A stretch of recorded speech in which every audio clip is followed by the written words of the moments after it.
Good evening. Patrick here, Eight Questions With. And yeah, happy Monday. Happy Monday. That's right. We are here a day early, aren't we? Normally we do the show Eight Questions With Tuesdays, Wednesdays, and Thursdays, but tonight is a special show. Special show. Tonight we are welcoming in comedian April Brucker and her friend, Miss May Wilson, will also be here. Now, this is my first time I've invited. I managed to book a female comedian to come onto the show. We've already had one comedian, stand-up comedian. We had Phil Johnson that was here earlier. Very funny man in his own right. And but tonight is our first time that we had a woman comedian. And oh, hi, Katie. How are you? Ricky did a hit and run. He just dropped by, said hello, and then ran home. Um, so so this will be a first for us, and this is also going to be our first puppeteer, as far as a full fledged puppeteer. Many of you guys you maybe know who Jeff Dunham, or I think there was another one in the '80s, in the '70s. Um, Waylon Flowers and Madam. He was also a very well known puppeteer comic. Very funny man. Had his Madam was hilarious. Um, so I'm doing good. I'm doing good. I'm really excited for tonight. This is going to be interesting. Um, of course, I mentioned the story, but I have to tell this again because this is so silly. So when I booked the show, um, I had talked to April on Facebook, and she was underneath the name of May Wilson. So I thought that was her name, May. So I go ahead and make my banner and I do my promotion and everything else, May Wilson, and I thought the puppet was April. And so that's how I did it. And then we did a pre-show. We did a pre-show, and I said, "Hi, May, how are you?" And she goes, "No, May's the dummy. May's the puppet. May's my friend. May is, she's the one that gets the laughs. I'm the straight woman." I'm like, "Oh, snap." So obviously I felt really stupid about that, but she got me off the hook by saying that her original account had been hacked, which seems to be happening a lot lately. So she had to go underneath her puppets account. So that when I was talking to her, I thought she was May, and that was just That's the puppet's name, is May. Her name is April. So I had to go back and change everything around. Now, hi Echo, how are you? Uh, so I had to go around and I had to change everything. Um, so, but I'm glad you guys are here tonight. You could be somewhere else, but you're here. So I really do appreciate that very much. I know that we don't usually go on Mondays, but we are tonight. So we're really grateful for that you guys came out and hang out with us. Um, this is going to be a fun week for us on the show. Uh, we have April's today. Tomorrow night, we will be interviewing our good friend Brendan Slagle, film director Brendan Slagle, will be here tomorrow. His new movie, The Battle of Saipan, is dropping this week. And it's a story about a pivotal battle during World War II, and it centers on a group of soldiers and nurses toward the end of the battle. And it's a pretty intense story, to quite be honest with you. It was a critical battle in World War II. It helped bring the war to an end a little bit quicker by capturing it. Um, it was the battle that broke the Japanese's back, so to speak. They had a garrison of 29,000 men on Saipan, and they pretty much lost them to the last man. They lost 29,000 men dead. Pretty horrific, pretty horrific. But enabled the U.S. to get closer and the Allies to get closer to Japan, so they could try to bring the war to a close early. Hi Jim, how are you, sir? Glad you're here. Glad you're here. I think you're gonna really enjoy our guest tonight. In fact, our guest is here, so why don't we slip off from the Dogs of War of Saipan to entering the laughs and hilarity of our guest, Miss April Brucker, and her friend May. Hello, am I in the studio? You are up. Oh my Yeah, gosh, you are. I'm in the studio. Wowza. Well, better yet, now you're live. Oh All my right. God, I'm live. I'm Yes. live. I was just telling I was telling them what happened, how I got it all mixed up. You know, I thought you were May and May was you, and I was doing all my promo, and then you were very kind and gracious to sit there and say, yeah, you got that sort of like no. So Well, funny story. When I was starting out in New York City, there was a club owner there, and he no longer has a club, but he was a nice guy, and he was always really good to me. And he would give me cab money when I didn't have any. He would give me food. And he and his waitresses always just called me April May. And so anybody that knows me from that time in my life will say, "Hey, April May," and I'll answer to it. So it's an honest mistake. oh, okay, all right. Yeah. So it's more authentic. Let me pop up like I'm surprised, like Take two. take two, Yeah. action, yes. No, I'm so glad you're here. I've been looking forward to this ever since I booked it. Thank you, and I've Once been I looking knew, forward to this too. So this is going to be a lot of fun because you are actually my very first woman comic to come onto the show.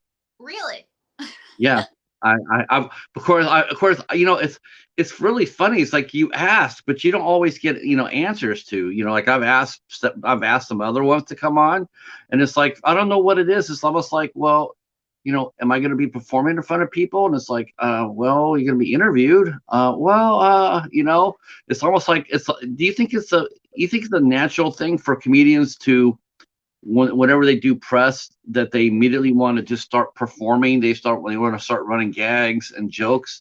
yes and no. Like I know some comics that are totally just duds when you interview them.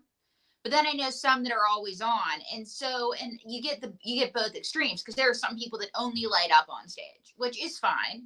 And then there are some people that are always on. And it's like, dear God, honey, just like be you, you know?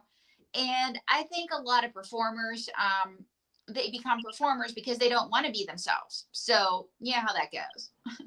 Right. I'm going to do is I'm going to make R square a little bit bigger here. So let me go ahead and see if I can do this. Oh my Yep. gosh, my Come square's bigger. on. I love it. Um, and I popping the popcorn. I'm okay too. Well, I'm better now that you're here. I was wondering when you were going to get here popping the popcorn. yes, no, the thing is, I was somehow, some way, I got to manage to keep Katie here for the whole interview. See if I can keep her in the room for the whole interview. That's the thing. I'm gonna see if I can keep her at least from 8 to 8:25. See if she'll stay here and say hi. Hi, Katie. Um, I'm April. Nice to meet you. our friend Echo is here. Hi, Echo. Uh, and our good friend Jim, now it's dark. He is here. Hi, Kaz. How are you? So we're getting a few heads in here. Thank you. And Jim says he loves your big square. Thank you, Jim. I love you too. Um, now now now you I remember you said that you were. Did you get your start in New York? Yes, I did. I did 10 plus years in New York City. I performed comedy, stand up comedy. I also worked off Broadway and off Broadway. I did television, I did film. And I moved to I moved to New York to attend NYU. And I stayed and basically it got to the point where I loved New York, but I wanted to do Vegas. And so pre-pandemic, I was set to open a residency in Vegas and I had two premiere shows and then everybody knows what happened in 2020, right? Right, right. But 10 years in New York, and I don't think people really understand this, but I think I've read a few books about this, but They say, if you can make it in New York, you can make it anywhere. Um, the stand-up comedy scene in New York, it's something else, isn't it? It is, but I'm grateful and blessed that I got my start there because it taught me a lot about comedy. And it taught me that if you don't hear the audience laughing, you're doing something wrong. And I know that that sounds brutal, but your job is to make them laugh. And there are lots of different ways to do that. Comedy has its little clicks, but it also taught me to Mhm. concentrate on myself. And New York City made me the woman that I am today. New York made me a fighter. New York is like your first love. You got to break up with them to keep your sanity, but they will always have a special place in your heart. Yeah, because I read some of the like I read like Jimmy Walker. I read his biography, and he was talking about New York, Jay Leno and whatnot. Um, New York is just absolutely it's ferocious. The competition to get spots is something else. I mean, you really got to you got to be fun, like you said, you got to be funny in order to get slots in clubs. Well, here's Um, the thing. You got to be funny, but you also got to focus on your own game because New York, you get a lot of people that get very caught up in the BS, so to speak, where, it's about the spots, it's about who's getting this, I'm not getting this, and they forget to focus on their own game. And one of the things that made me successful in New York actually was that I was like, you know what? I'm in this for the long haul. Okay. Some people might win the battle, but I'm gonna win the war, even if it's the last thing I ever do. And but I always have had the help of my friends. And God has always given me really, really, really good friends. And oh my God, April, am I on camera? oh, that's so press. That's awesome. You're talking about me. Yeah, Yeah. hello. What's up, handsome? May Wilson, ladies and gentlemen. I have so much admiration for puppeteers. I think that is one of the coolest parts of comedy. I think this Thank it's you, really thank you, funny. thank you. And I have a lot of admiration for you. But the question is, do you have a lot of admiration for textile Americans? Mate, you're a puppet. Textile American puppet. Textile American puppet. Textile American puppet. Textile American puppet. See? This is what it's like living with her. She's crazy. What? That is so amazing. How? Okay, now I know. Maybe you won't be able to offer complete all behind the scenes of this because I know it's might be a secret or whatnot. But how do you do that? How did you train yourself to voice? I mean, how do you voice a Well, puppet let me and tell you keep how it he straight? does it. I'm a star and I'm getting up into the camera. May, stop hogging the camera. I will actually tell you all my secrets. Well, I'll tell you all mine. I think you're really hot. May, stop hitting on the interviewer. Are you rich? Stop hitting on the interviewer. Okay? I was going to tell him our secrets. Oh. Our secret is in this book, Don't Read My Lips, where I tell you how to be a ventriloquist and not only how to be a ventriloquist, but how to make a career out of it. I can tell you how to make a career out of it. Find somebody like me who's a star. May. Yeah. I get you May, things. May's No, I ego get you is things. No, May's I ego get is you very things. New No, I York. get you things. He's talking, May. Sorry. I think May's ego is very New Yorkish, right? Oh, May's ego is very. Her ego is just ego. May, tell him all the things you've done. Well, I've been on a lot of things. Yes, you have, May. Like I've been on ABC, NBC, BBC, and a lot of cocaine. uh, I guess that was from the '90s, then, right? Yeah, was that from the 90s? No, that was just from recently. But anyway, Oh, but May is actually very famous, and this is a true story. We've actually been on television a few times, and I can see people that. see me and they'll be like, how do I know you? And so anyway, I gave this guy a card to come to one of my shows and tell him what happened, May. Well, he's like, oh my God, how do I know that puppet? That's a very famous puppet. It's true. May got recognized and I didn't. Does that happen a lot to you, April? Is that how people recognize you from your from Miss May? Yeah. they So say, who's that really, really, really gorgeous girl? And who's that? May. They don't say that. Yes, they do. No, they don't. Yes, they do. No, they don't. Yes, they do. No, they don't. Yes, they do. No, they don't. See, welcome to my world. It's crazy. You're crazy. You're crazy. Well, anyway, but May. actually, she sounds like me and the cheetah, doesn't she? Well, I had the same discussion with my cat every day. see, May, I'm not alone. No. You're just jealous that I have a better love life. Can I tell you a secret? Sure. Your older brother doesn't count. This is what I live with all the time.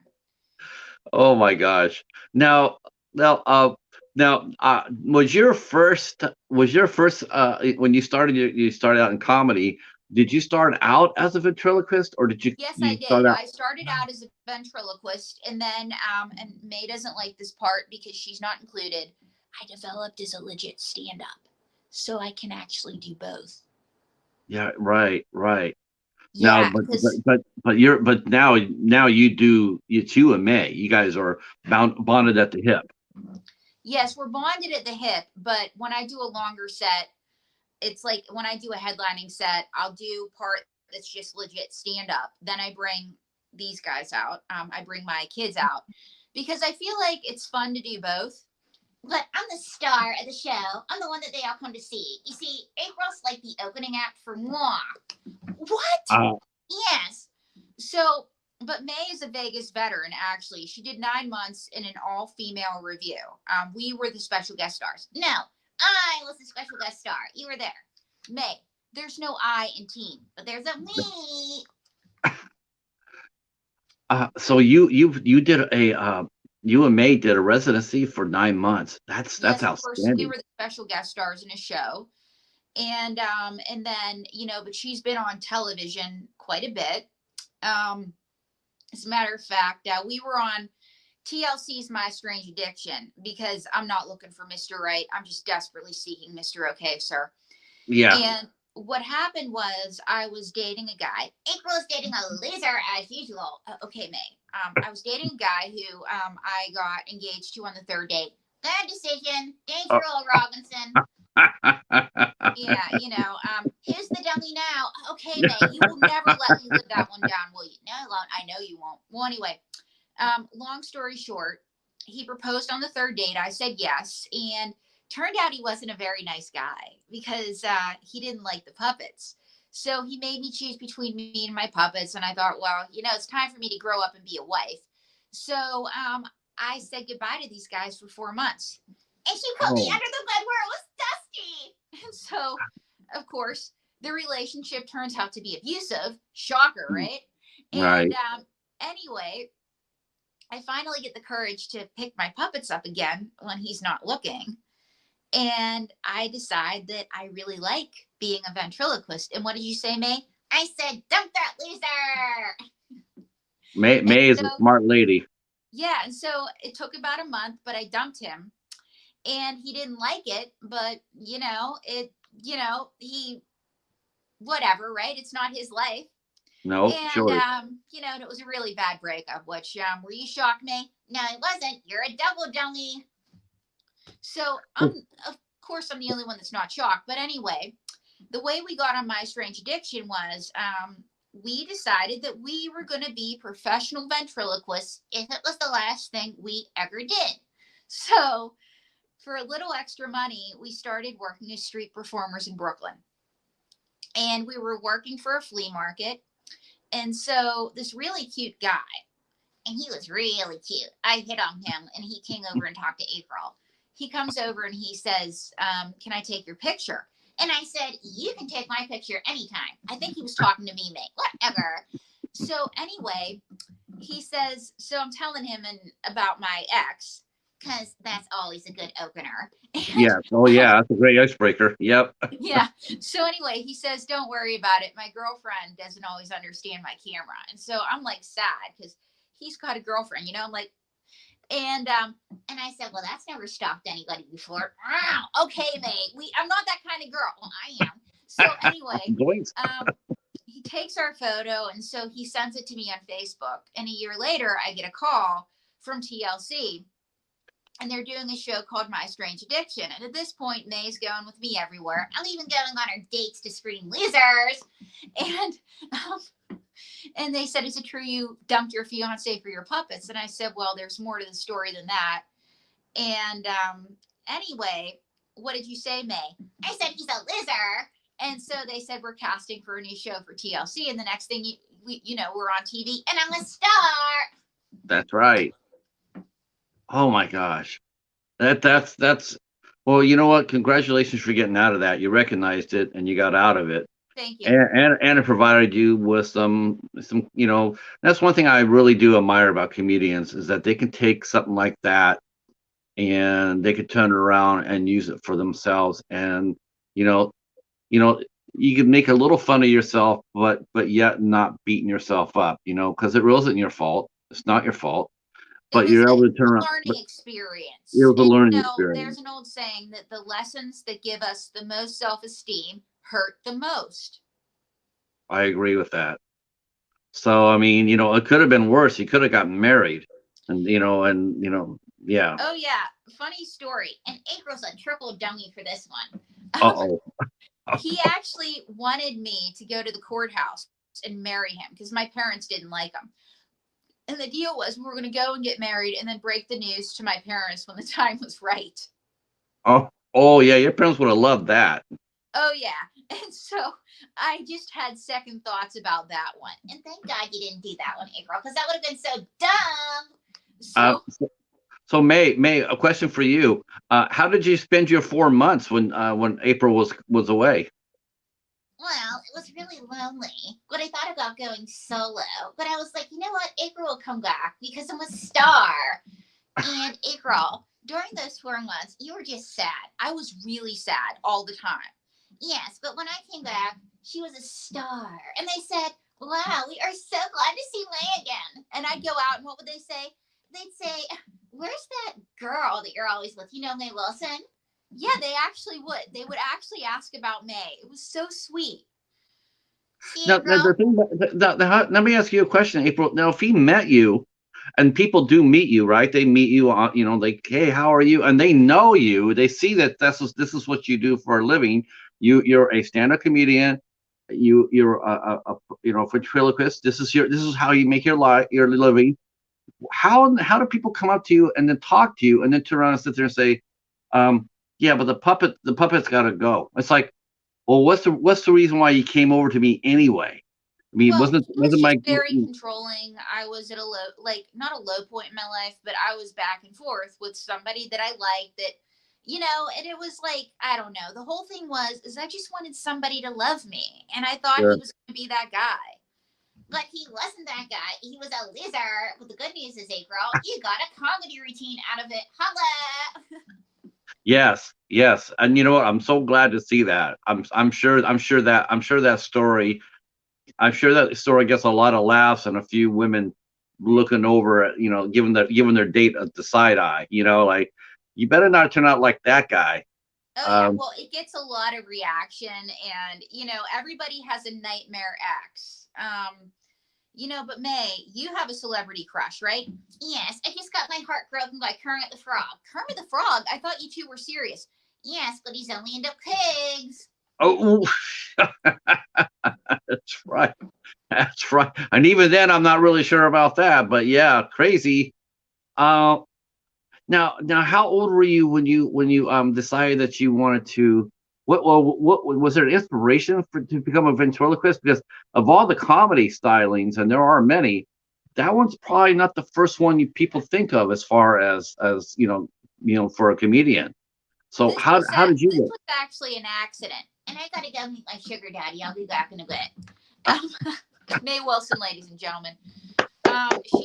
She's got a whole life aside from me. But anyway, the way that I became a ventriloquist was I grew up without cable, Okay. and I grew up without cable, and so when I was in middle school, my family finally got cable because my brother played football, and my parents wanted to see the football scores, and so basically we were at home one night, like a good Western Pennsylvania family in Steeler country, watching the high school football scores. We're Steelers fans here. Good, good. I knew I liked you. Well, anyway, and prior to that, by the way, my dad, and this is getting cable, we had 3 channels, and he's calling the cable company, and they're like, he's like, but I only want 1 channel. They're like, Mr. Brooker, you got to get 40, but I only want 1. And so this was like a whole thing. So when we got cable, I was so excited. So anyway, we're watching the scores, and my dad hates commercials, so he's flipping the channel, and there was an Edgar Bergen special. Oh, right. So we all tried to talk like the ventriloquists, and I was the only one that could do it because I had my great grandmother's sideways Irish smile. And that Christmas, I got myself a Groucho Marx figure. Wow. You know what? I was trying to remember all the, some of the comedians that did that. I totally forgot about the most famous one of all, Edgar Yeah, there was Bergen. Bergen, and then fun fact, Paul Winchell. If you ever watch Winnie the Pooh, he was the voice of Tigger. Yes. Yes. Oh, he was too. I remember Waylon Waylon Flowers Flowers. Yep, and and Madam. I Madam. Yeah. love Madam. As a matter of Yeah. fact, I was doing an interview once, and the interviewer's husband had actually known Waylon and Madam back in the day in New York City, and Waylon brought Madam everywhere with him. Yeah. And he used to sit on his little stoop in New York, and he would talk to everybody with Madam. Madam would talk to everybody. That's so cool. Now And he probably did that because he was just so used to it, oh so yeah, used to it. and the world lost something great when they lost Waylon Flowers. Because if you look at him and you ever want to be a puppeteer, he's the guy to watch. Because one thing about Madam is very much alive on his arm. Yeah. And it was one of these things where when I discovered Wayland, I was doing a lot of interviews because I'd been on TV quite a bit. And I mean, I liked him, but I started to watch him for a different reason. And I'm like, oh my God, what makes Wayland great and what makes Madam great is Madam is always on, because you'll see people do interviews and their puppets will be like, Right, because they're Henson used to call focusing. it the dead hand. That's what Jim Henson used to call it. Okay. But Madam is looking around and, Right, you're right. I mean, well, because I think it's because most people are focused on just, especially depending on the level of the conversation or whatnot. But it's once you start getting more concentration on what you're talking about, I think it's just human nature that you just focus on that, and next thing you know, you do have that dead hand. I mean, you really got to yeah, and a lot of concentrate. people do. I was guilty of it too. And Henson was very, like he was very much into making sure the puppet was always alive. And so with Madam's on. And fun fact, one of the Madams was actually buried with Wayland. Like he had many Madams, but the original Madam was buried with him. I watched this little syndicated show that he used to have. Oh Do you yeah, remember oh that my show? God, yes, I Yeah. love that. And I discovered that about a few years ago on YouTube. Yeah, I used to watch that all the time. There was a syndicated show. It used to come on Saturday nights around 7:30, and yeah, it was really cute. Yeah, and the world, I mean, and unfortunately, the world lost something great when we lost Wayland. I just always have sit there amazed by that, because to me it's such a unique skill to have. I mean, it's hard as hell. I know people could read your book and other books, but that still doesn't translate to the fact that you could actually do it, because there's so much involved in it. You got Well, to here's the concentrate on your. thing, and don't read my lips, which I just held upside down, folks. So, and don't read my lips, as I explained. It took me years to get to where I'm at. Yeah. It takes a lot of time, and a lot of people, they'll see a Jeff Dunham, or they'll see and Wayland was technically a puppeteer, not a ventriloquist, but you should still watch him to learn. But they'll see a Jeff Dunham or a Darcy Lynn or, somebody, or Sherry Lewis, and they're really good, and they're trying to do it, and they're not good, because everybody's terrible when they start. Okay. Sure. And if you're not terrible when you start, and you're like, I was good right away, you're lying, or you're really deluded. Everybody has to, everybody's lips move at the beginning, but it takes a lot of practice. And so here's the thing. It takes a lot of practice, and a lot of people, if their lip control's not perfect at first, I see a lot of people give up. Or if their sync's not perfect, or this or that. And it takes time. It took a lot of time for me to get like this. So, and I tell them that it's work. It's a craft. And we live in a world where, people make one viral video and boom, but then you don't see them again because they don't want to do the work. And there's no substitute for paying your dues. As a No. matter of fact, as somebody told me once about this business, you pay your dues up front or you pay them later with interest. Make your choice. Right. Now, what is the proper? What's the how would if I was going to present you, you're headlining for me? How would I present you? Do I present you as a comedian, April Brucker? Do I introduce you as a ventriloquist or a puppeteer? You can say any of the three, really, because I do comedy, I do ventriloquism, and I do puppets. So you can say anything. Just don't call me late for dinner.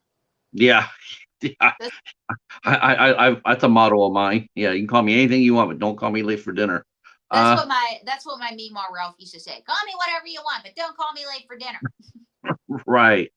Um, so, how old were you when you first started? Well, okay, let me go with that back. How, when did you, how, well, that's a hard time. Let me rephrase that. Um, not that. Let me phrase it. When did you pick it up? Did you pick it up when you were in New York or back in I Pennsylvania? was 13 when I picked it up, and I did it Okay. as a teenager. I performed in nursing homes. As a senior in high school, I actually had a show, and I paid for it with my own money. I sent my tapes out all over the world with my own money from bagging groceries at the local supermarket. It was called Story Time with April and Friends. I read bedtime stories with my puppets to children, and I was in 36 states, 6 countries in the World Wide Web, like way back on the day. Like it was an online station. And I was on public access stations around the country. So I was syndicating without knowing that I was syndicating. Right. Right. That's right. That's right. That you would be. Um, And so, what did your mom and dad think about that? Your family, when they heard you do these voices, did you find yourself suddenly going like from entertaining the family to all of a sudden, once they had company, they would say, "Oh, you got to check this out," and April, come here, and then Oh you'd be dear God. My family grinned and bared it. My brother was like, April's embarrassing me at school, but now he's into it. And my sister was always into it. She was always kind of my roadie. My mom, I love her. My dad was a little bit of a tougher sell, but they're proud of me. I mean, they're happy for me. I stay out of sure, trouble. What more could they want, right? right. And you went to New York, and you went to New York. You said, Yeah, um, NYU. Yep. now how was that experience? Were you pretty was a ventriloquism considered a how do people look at ventriloquism at the university? Was that something because they didn't teach that, right? No, I had some classmates that thought that I was the bee's knees. And then I had some that thought that I was weird. Um, but here's the thing. I really wanted to do this with myself. I always knew that this was going to be the door that opened for me. I just knew. Um, as Jay Johnson says in The Two and Only, sometimes you choose ventriloquism and sometimes it chooses you, or ventriloquism chooses you. He was Like it's very good not an too. accident that you become a ventriloquist. He was So really good, this wasn't chose me, and I feel like this has always chosen me. Jay Johnson was really good, wasn't he? Oh my God, yeah. And I got to see The Two and Only when he did it in New York. And I got to interview him for Don't Read My Lips. He gives advice in here. And he talks about how your figure is your instrument. Like a cello is a musician's instrument. Your figure is your instrument, and you should always just treat it with care. And as he says, like once his figure goes in the case, the show's over. No, The he's saying figure. Is he talking about your throat, or is he talking about your? He's talking about puppet. They don't like Oh, puppet. oh, okay. So the puppets are considered figures. Yeah, and Makes, though it actually makes sense, though, doesn't it, April?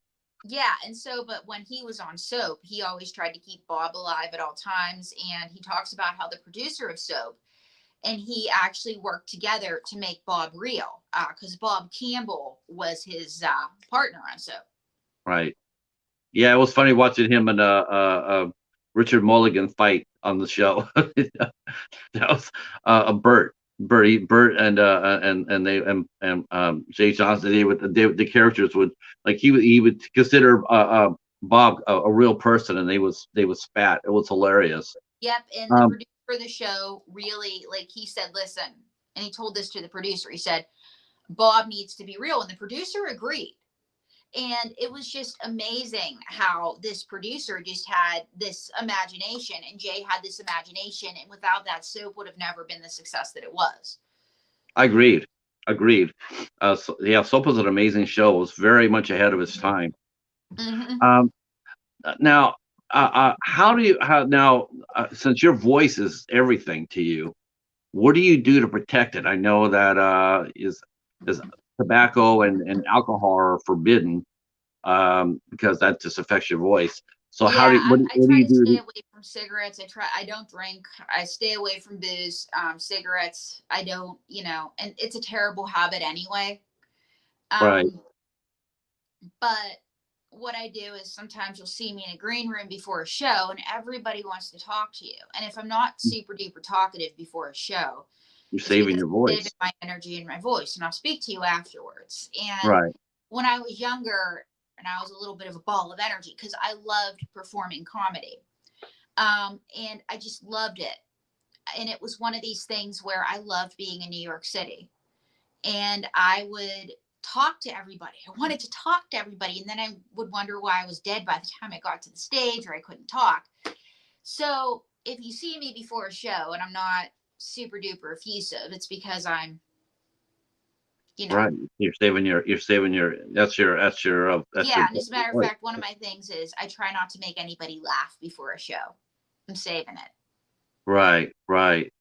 The Yeah. people do your peers understand that, don't they? Oh, Comedians, yeah. Well, here's, I know they riff with each other, and they talk, in the green room, they'll sit there and throw gags at each other back and forth, but they understand your type of comedy. They respect it, and they know that when you're quiet, when you're staying by yourself, that you're paying attention to what they're saying. You do think it's funny, but at the same time, they're not, they're not going to get upset at you if you don't join in the fun. no, So, and you get a lot of green room gangsters. Like, I'm not impolite by any means, but you get a lot of green room gangsters that are like, bah, bah, bah, bah, bah, bah, bah, bah, bah, bah, bah, bah. Like, you always get one of them. it's nervous And energy, though, isn't it? what? It's nervous energy, though, Oh, right? yeah, absolutely. And I just did a pilot taping in California. As a matter of fact, I went to LA, and there was a fellow that I did the pilot taping with, who and he was pretty good. I will say this, but he was blah blah blah blah, in the green room, and it's the nervous energy. And so afterwards, we were talking, and we were talking about how it's always a relief when you hear the first laugh. Right. And he was like, sometimes the first laugh never comes. And we were all just talking about the resort shows and Sunday nights, like Sunday nights at a resort.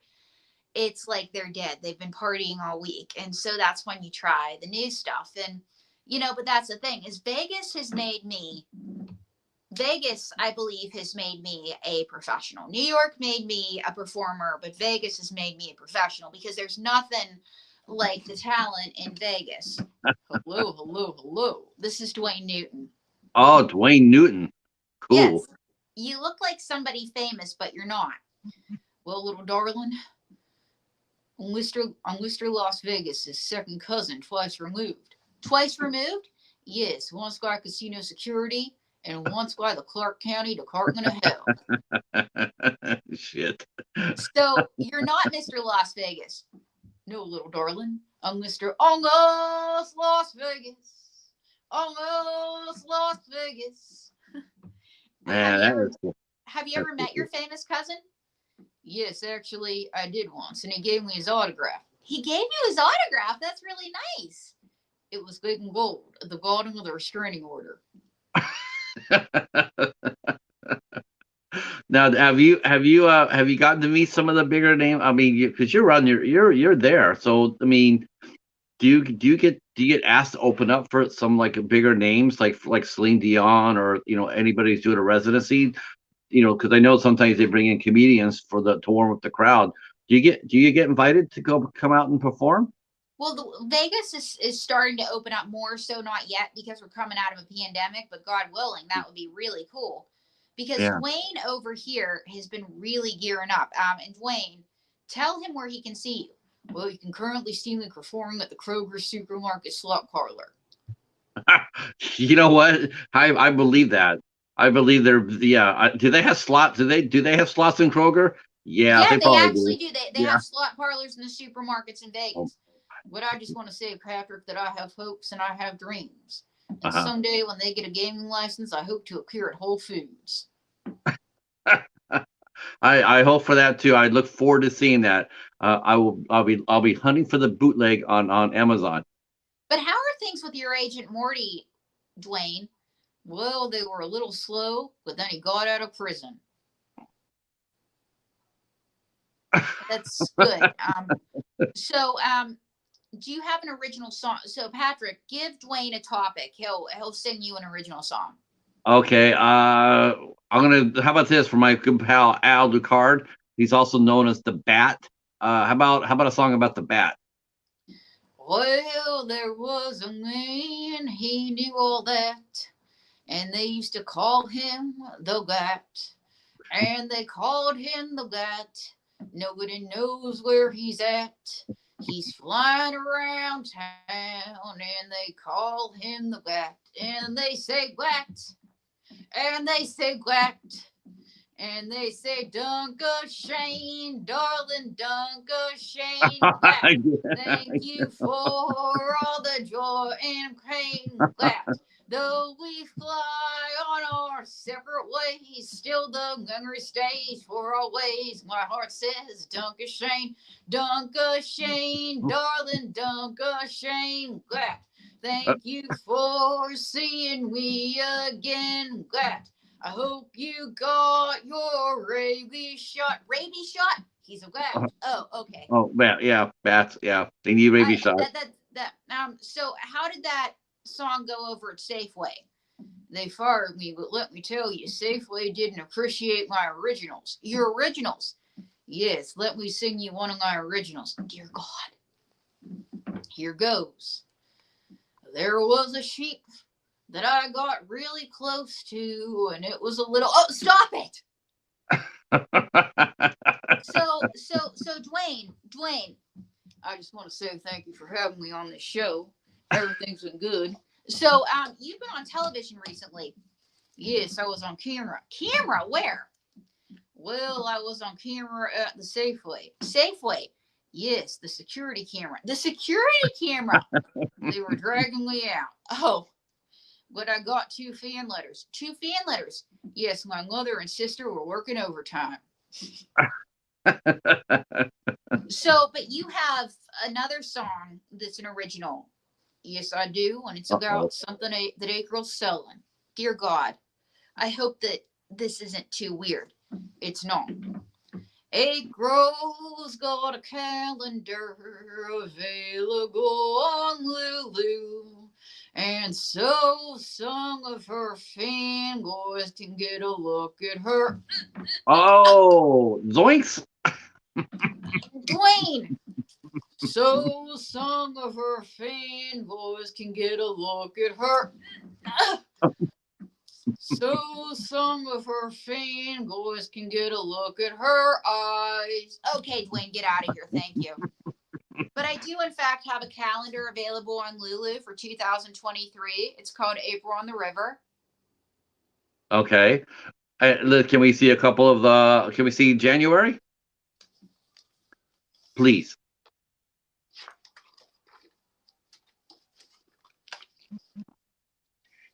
Oh my! Wow.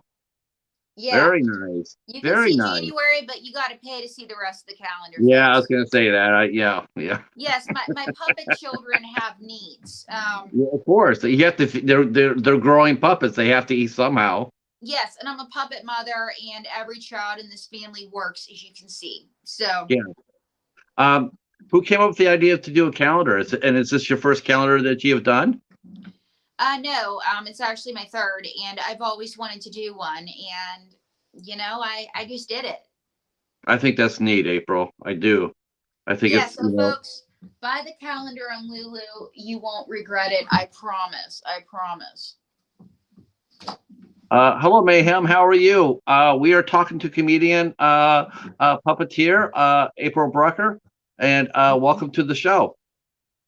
Um, how many figures do you work with? Yeah, I learn, have learn. 33, but I will do 5 or 6 in a show, and I rotate everybody out. Okay, Because sometimes I have some that I use for kids, some for adults, some for club shows, some for this, some for that. It's a family where everybody works. right, right. Now that makes sense about the having you work in different types of shows and different type of figures. Um, so how do how often do you practice? Do you per day? Do you grab like do you rotate the figures like you have like six that you work with? So you'll work on I the voices. practice for hours every day, hours, because you got to practice to get good. There's no substitution for the work. Right, right. Have you met any? Have you met any other fellow comedians doing this? I've met Jay Johnson several times. I met Steve Hewlett, who was a finalist on Britain's Got Talent. I've met Paul Zerdin, who was a winner of America's Got Talent. Um, I have never met Darcy Lynn. We've chatted on social media, but I've never formally met her.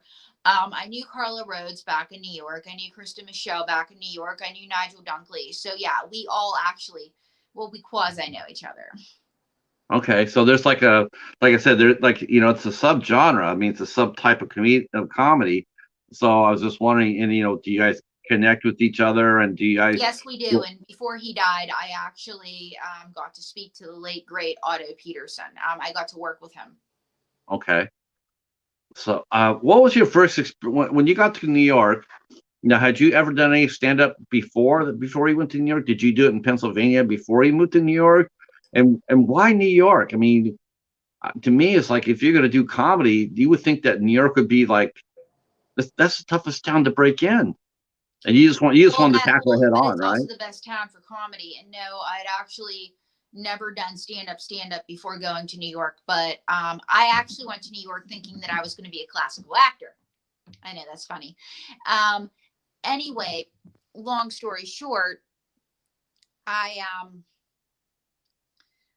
I I had an acting teacher tell me you're not a classical actor, and she was right. I was not. And while I wasn't a classical actor, she was also a huge bitch.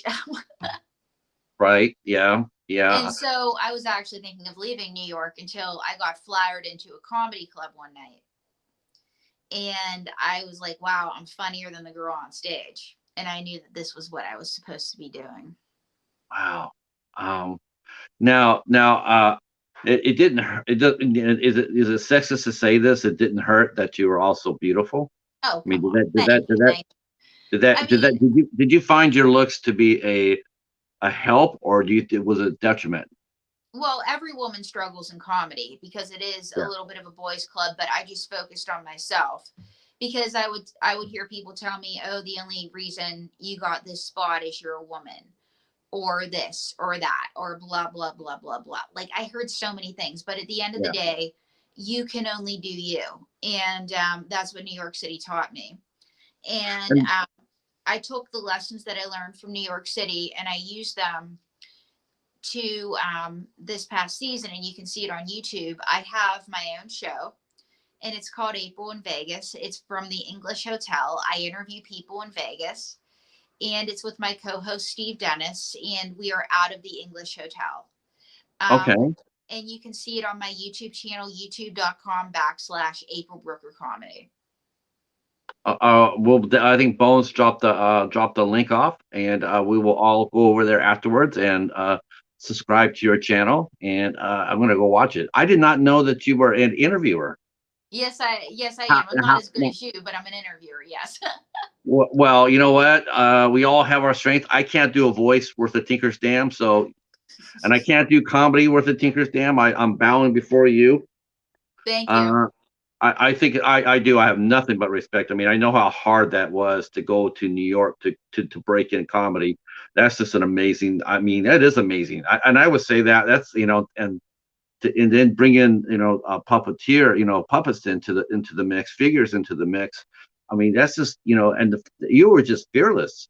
I'm sort of Thank tell you you. the truth. I'm really sort of surprised you got sidestepped because you seemed laser focused. But I bet you became laser focused even more after it. Oh, I was, and I'd have to say that I was laser focused, and I got sidestepped. But the thing is that I was laser focused even more after that, and I would be Yeah. gosh darned if anybody got in my way. And and I said I will become a professional ventriloquist, if even if it is the last thing I ever do. You're killing it. You're killing it. Thank you. Now, have you toured? Do you go on the road? I have, and I intend to more now that the world is opening up. I want to go all around the world. One of the things on my bucket list is to perform at the Sydney Opera House. Oh, okay. That would be a cool place to perform. What other places would you love to perform with? Oh gosh, I'd love to do a bigger residency here in Vegas. I would love to do the Sydney Opera House. I would love to do the Palladium in London, and I would love to do like basically anywhere. Is it easy for a puppeteer to get gigs on TV? I mean, do people look you up? What other TV have you done? You've done any other shows? Well, I've done all the major networks. I've done networks outside the United States. Sometimes they look me up, but I hustle a lot because nobody gives this to you. No, no, no. And because people don't give it to you, when you hustle, you get a rep for hustling. But here's the thing, I know that if I don't do this, like there's the old saying, if you build it, they will come. So, Isn't it something else? I found this to be true. Maybe I mean I found this to be like I mean, of course, my sample size is pretty small, but I mean, how competitive is it for you? I mean, do people do? I mean, is the comedy a strictly competitive business? I mean, if you slip up, or is there someone there to walk over you to take your spot, there or is is it always somebody there to take your spot. But here's the thing, nobody can take my spot because there's only one April Brucker. right? Because I talk to a lot of actors and directors and whatnot, and I hear a lot of stories about them helping each other. They'll work with each other or whatnot. But comedy is a little bit. It's hard. Comedy is hard. This whole business is cutthroat, but you just have to focus on yourself.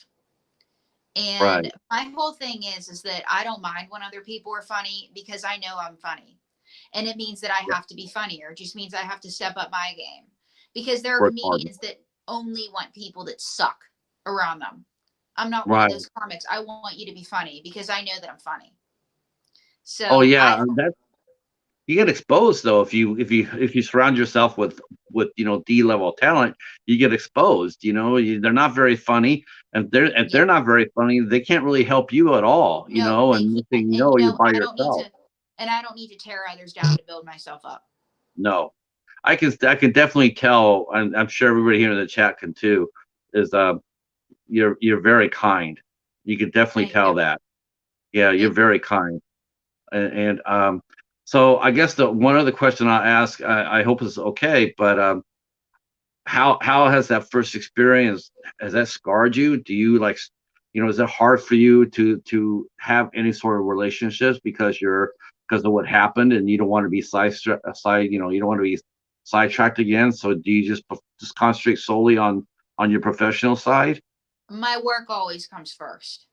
Yeah. And it's not about being scarred. We have a lot of emphasis on being in a couple in this world. The dating culture needs a makeover, but my first love is my career, and I'm just desperately seeking Mr. Okay. So, I'm still at it, baby. Yeah. Yes.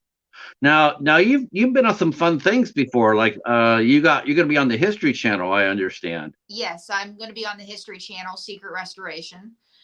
I Uh, restored as jukebox for my manager, Clinton Ford Phillips Jr. Watch for that November 30th, everybody. And I am also going to be on the Christmas episode of Let's Make a Deal. Now, how did that come out? Or Well, can I you said talk? I want to Oh, make a oh, deal. That's how that came oh. about. Now, did you get to perform as yourself? I mean, were you just by yourself, or did you get to bring one of your figures with you? I brought one of my figures. You're going to have to watch to see which one. Oh, I'm thinking it's May. Maybe. I'm thinking because May's a star. Yeah, don't tell her that. She knows. May. And oh, who is this? Hello, this is Esmeralda Ganoche, and I am here to tell everybody you are cursed. How do they lift the curse? By subscribing to your YouTube at April Brucker Comedy, by in your book Don't Read My Lips, and by in your calendar, April on the River 2023. That doesn't have anything to do with anything. Yes, it does. I'm helping you sell merch. That's right. Maybe we can sell a little bit more merch if we see what February looks like. What what do you have to say to that? You have to spend money to see what February looks like. I tried, fellas. I tried. Gizmo's here, our good friend. He's a film director from Norway. Hi, He is Gizmo. here, and he says he loves your look, your 30s look. Thank you. You look Thank you, fantastic. Gizmo. Yeah. And I also love the star behind you too. I think that's Thank you. yeah, I think that's very cool. It says a lot. You know, once you talk to you for a while, then that star becomes a little bit more. It has its own story, Thank you. and it's great to be the star of your own life, isn't it? Yes, it is. Yes. Um, so how did you get involved in this in the History Channel? That's a little different. Well, my manager had a jukebox that he wanted to restore, and that's how I got involved. Oh, okay. So they reached out to you and said, "Hey, we got an idea." There was a casting actually, so. Oh, okay, okay. Well, Yeah, you and still you I got had to get it out of his storage, and you'll see it on the History Channel on Oh, November wow. 30th. So he didn't know anything about it then. Oh, wow. Mum's the word. That would be very cool. I would like to see that. And Yes. like I said, I did not know that you were an interviewer. So how did that come about? Was that an accident too, or was it an accident? Someone say, Well, I "Hey." hosted my own public access show back in Pittsburgh called April Talk, and Okay. I had interviewed people as a kid. I actually interviewed Tim Murphy before he went rogue and paid for paid for his mistress's abortion. So maybe he was like sussing me out to be his next mistress. I don't know. But Oh, anyway, I interviewed people as a kid, and I had always wanted to do it, and I've always been easy to talk to. That's what everybody says. yes, And you're right. so I wanted to do an interview show, and I did it with Steve Dennis, my co-host, who's the GM of the English Hotel. It's a great little boutique in the Arts District, and it was great. And he was a former weatherman in Alaska, where every day is snowy, by the way. Right. Yeah, and so he's a former stand-up comic and just great all-around guy and great friend too. And check out his That's channel, Cash or Crash Las Vegas Live. You can see Dwayne Newton there a lot. Oh, okay. Well, definitely we'll do that. Uh, how often do you like? I know you said you practice your voice, several hours. But when do you find time to do your writing? Where do you write at? Do you write at home, or do you I ever write go? at home. Yes, I do. Okay, okay. What's the process like with you? Do you have a certain way that you have? Or because I have a feeling you're very structured. Like you're not just pell mell. You have this is what I'm doing from this time. This is what I'm doing this time. This is what I'm doing this time. I have a feeling I you're write at the same time every day, yes. But yes, I'm yeah, very particular about what I write. yeah. What kind of what I mean when what kind of what kind of comedy do you specialize in? Is it more topical? What's going on now, or is it more what would you say more of your past life, your life at the moment, or is it or is it just whatever comes whatever strikes you as funny? A little bit of everything. Okay, okay. What do you like? What's the biggest difference between stand-up comedy for you versus comedy with a figure? Well, I'd have to say that it's, comedy with a figure. It's more like I'm doing a skit and I have a scene partner. Where stand up, I'm doing jokes, I'm slinging jokes. But at the end of the day, it's all the same. You're making people laugh. And if you're not making them laugh, you're not doing your job. Right. Have you ever bombed? Oh my God, too many times. That I'm not going to go for. I can see you doing it a few times, but I can't see you doing it a lot of times. Um, Well, if like, here's the thing. I used to be bad at comedy. Now I'm mediocre. So oh, I think you're no. I think you're very funny. thank you. No, I think you're very funny. I think you're very funny. I do. I have nothing. Like I said, I don't know. I think I have more respect for a ventriloquist or a puppeteer because to me it's like you're when you stand a comedian, it's just you, Mike, and the crowd. But when you do a figure, when you have a figure, like you said, there's so many parts to that machine. You got to make sure your hands aren't dead. You have to make sure your voice is right. You have to do that while you're telling your jokes. Before a stand-up, you're just sitting up there telling Absolutely. your jokes. You stand up there, you tell your jokes. That's one thing, but to do all that at the same time to keep it rolling, that's just amazing talent. Thank you. You're so kind. Uh, so where's been your favorite place to perform at, April? Your Oh, I love favorite, Las Vegas. Las Vegas. Las Vegas? Yeah, it's booming, isn't it? I mean, there's more opportunity now for everybody, isn't it? The city seems to be growing. The entertainment area seems to be growing tremendously. Yes, Las Vegas is growing tremendously. And as a matter of fact, I can't say enough. And love Las Vegas. Um, Now, and of course, now the weather is not the best because it's always so hot. But that's a small price to pay to be at For home living there, in right? paradise, absolutely. Um, so I just want to ask a couple more questions. Well, actually, I got more than one. I got a ton of questions. Um, what's been the funniest comic? What's been have you ever done a set and you have to follow somebody who's absolutely just slayed it? I mean, Yeah, but then have I you ride the how? wave. So that's what you do. You ride the wave. So a lot of times they come out there and the crowd's already in a good mood, and is it harder to follow a good set, or is it harder to follow a set that bombed? It depends on the night. Sometimes the set that bombed is so bad that the crowd is comedied out.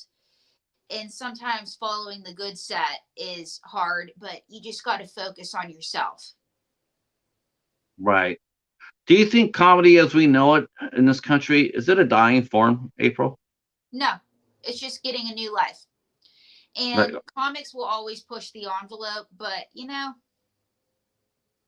not dying. It's just, this is nothing new. We just have social media now. That's all. because it seems like comedy, a really unwelcome trend of a lot of comics, doing sets and being either attacked on the stage or even outside after they're done. It seems to be on the rise. People, you go out there and you make a joke. You go out there and you make a joke about a public figure, and it seems to be opening up you for a lot of abuse. Have you seen that on the rise, or is it isolated I've seen it, still? but you know what? It's like the pendulum swings one way, then it swings the other. So I'm not worried.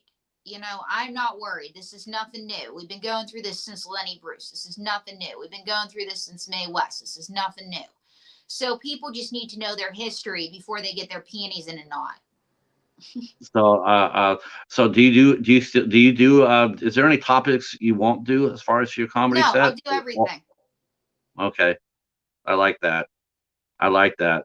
So you're not afraid to get up there and speak your mind. No, I'm not. And you know what? The people that don't like me, they don't have to buy a freaking ticket. That's how I feel. Yeah. So I like Dave Chappelle, and I support what he says. He's a very funny guy, and he's gotten to that age now where he's gone from being a comic to I think he's gone from being a comic. I think this happens to every comic. I think they go from being just out there for the laughs. I think they become sort of like social commentators. Yeah, You know, and George Carlin Richard did that Pryor too. was George And Carlin. you Yep. know, and we forget too that you can always change the channel or leave. Okay? Like we forget the social media, everybody always has to reply to everything. There's something about logging off or changing the channel or not buying a ticket if you don't like something, you know? Is it a bad thing though? I mean, you don't want to, you know, I mean, it is true. They don't have to buy a ticket, but I don't necessarily feel like I would want to say that too loud because I don't want enough people hearing that to literally take me up on that. I mean, you gotta, you Well, know, here's the thing. It's like people are gonna like you or they're not. So if they don't like what you're doing, don't buy a ticket. Don't buy a ticket. but Don't come to see the show. Fine. Or do keep you, do running you, your mouth because if you tell people how much you don't like what I'm doing, they're gonna look me up and they might buy a ticket. So yeah, uh, uh, what figure has gotten the best response from the public? I mean, do you probably do May that too? Wilson. Probably May Wilson. Okay. Because when you mentioned you have 33 figures, do you like in your head? I was wondering, do you like keep a track in your head about which figure was got over the most, and do you like have them like on a ranking, like like your top Yes, six? no. Every figure has their day.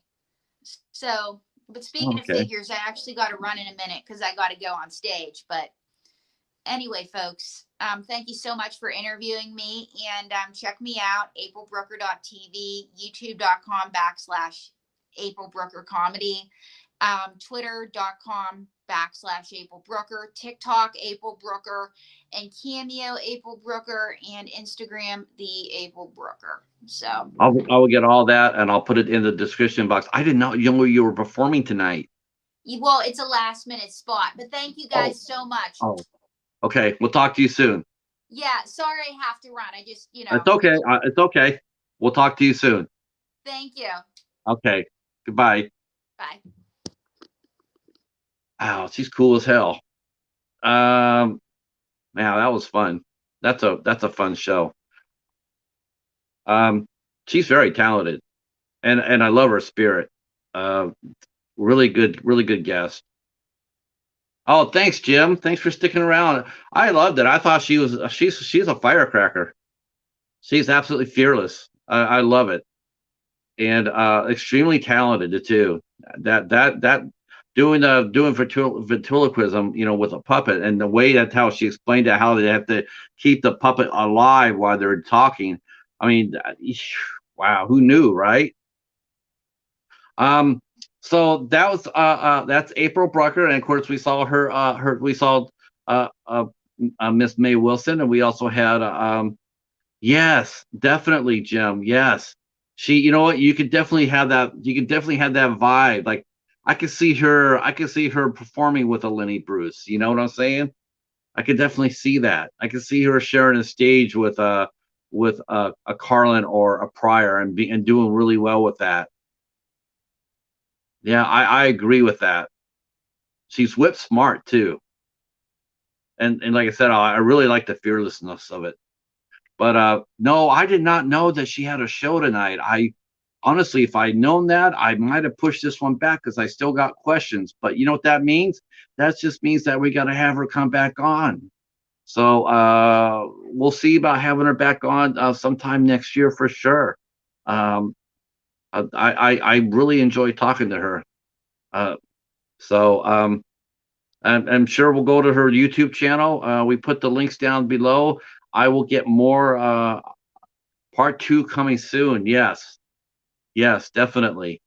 Um, that's a shame. You know what? I hope people will come back and watch the replay. I do. I hope they come back and watch the replay because this was a very interesting show.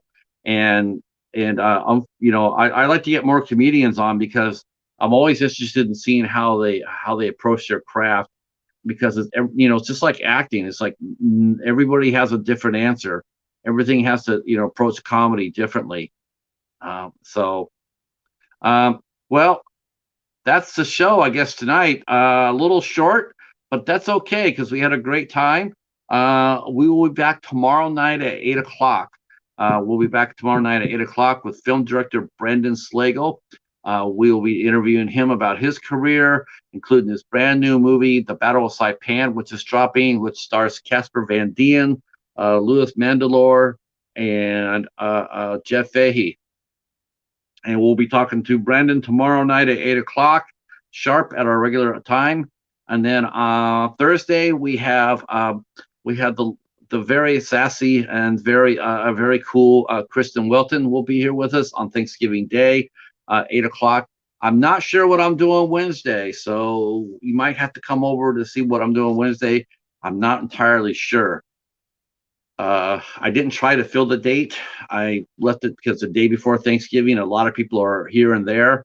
So we'll figure out what we're doing on Wednesday. We'll let you know.